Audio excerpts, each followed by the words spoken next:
Hello，而家為大家介紹點樣喺我哋自己嘅博客裏面加入，喺右下角呢個位置度加入你哋嘅一個熱門標籤呢。咁我哋首先睇下呢度列出嘅幾份代碼呢，係有關喺首頁裏面點樣調用最新文章啦，有評論啦，啱先我哋講嘅標籤雲啦、文章分類等等嘅。咁我哋而家要做嘅係標籤雲，揾到一段標籤雲嘅代碼，複製。咁我哋依次打開我哋嘅博客，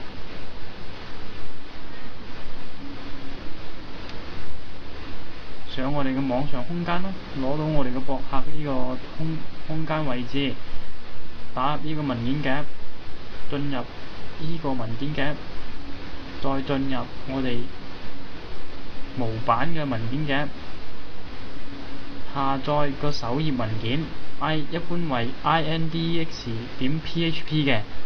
咁呢度我哋已經下載咗㗎啦。好，咁我哋呢個已經再打開呢個 index.php 嘅。咁呢，我哋揾到有一項代碼叫做 getSidebar，咁亦即係話側邊嘅代碼區域。咁我哋將啱先嘅標籤雲代碼複製到裏面呢，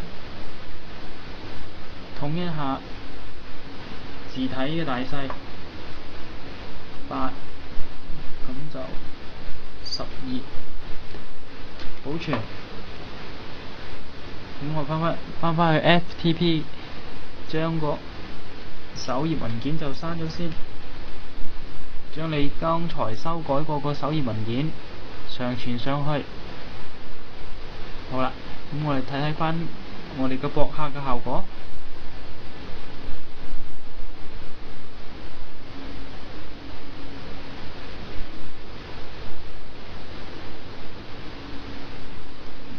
好啦，咁標籤雲已經列晒出嚟啦。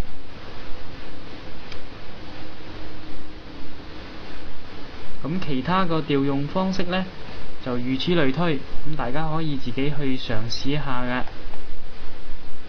咁呢課講到呢度。